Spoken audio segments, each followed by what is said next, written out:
খড়গপুর থেকে ঘুরে আসার সময় মেছোদা ইস্কন মন্দিরে গিয়েছিলাম। ওখানে রথের জন্য 10 দিনের মেলা বসে, তাই আমি মাইকের আওয়াজ শুনে ওই গুটি গুটি পায়ে মেছোদা ইস্কন মন্দিরের দিকে গিয়েছিলাম। ওখানে মেলা বসে মেছোদাতে, ইস্কন মন্দিরের উপলক্ষে, রথের উৎসবের উপলক্ষে মেলাটি বসে। তাই দেখতে পাচ্ছ বন্ধুরা কেমন ভিড়,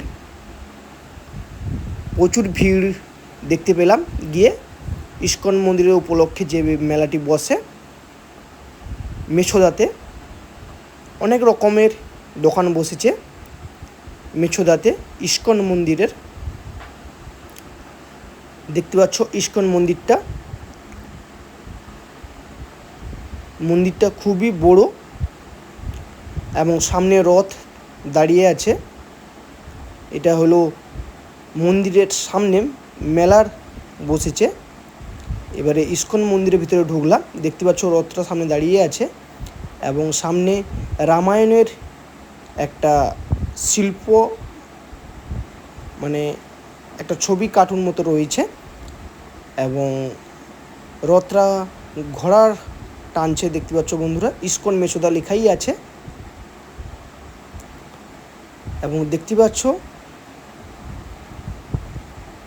কত সুন্দর একটা দৃশ্য, খুবই দারুণ দৃশ্য বন্ধুরা। এটা দেখে আমার খুবই ভালো লাগছিল। এইটা হলো মন্দির, সামনে চৈতন্যদেব দাঁড়িয়ে আছে। ইনি হলেন শিব, মানে ভোলে বাবাও আর বসে আছে। এটা হলো সেই ইস্কন মন্দির যার উপলক্ষে মেলাটি বসে মেছোদাতে। ওখানে গান হচ্ছে, তাই গানের তালে তালে সবাই আনন্দ করছে এবং ঠাকুরের নাম জপ করে আনন্দ করছে। প্রভু গান গাইছে এবং শিল্পী এবং দর্শক মনদের আনন্দ দিচ্ছে। আমি মন্দিরের ভিতরে ঢুকছিলাম, যেখানে গান হচ্ছে দেখতে পাচ্ছ বন্ধুরা, যেখানে গান হচ্ছে আমি সেখানে ঢুকেছিলাম। তারপরে রথের ওপরে কৃষ্ণ, রাধা, জগন্নাথ, বলরাম, সুভদ্রা সেই রথের উপরে ছিল, সেটাও পর্যন্ত দেখলাম। খুবই ভালো লাগলো আমার দেখে।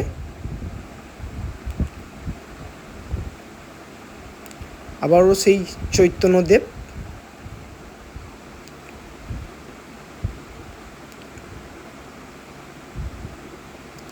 তারপর দেখতে পাচ্ছ নিরামিষের উপরে রোল চাউমিন দোকান বসেছিল, কারণ যেহেতু এটা ইস্কন মন্দির তাই নিরামিষের উপরে সব খাবার দাবারের মেলা বসেছে। কোনো রকম আমিষ খাবার নয়, নিরামিষের উপরে খাবার দাবার। আর মেলাটি খুবই বড় এবং প্রত্যেক বছর বসে। রথের উপলক্ষে 10 দিন ধরে মেলাটি হয়। অনেক রকমের খাবার আইটেম, তারপরে জিনিসপত্রর আইটেম, খেলনার আইটেম, সমস্ত রকমের দোকান বসেছিল এখানে। তারপরে লাস্টে বেরোবো মেলা থেকে, বেরিয়ে অনেক রাত হয়ে গেছে, তাই মেছোদা বাস স্ট্যান্ডে দাঁড়িয়ে আছি। এবার বাড়ির দিকে রওনা দেব। প্রচুর ভিড়, বাস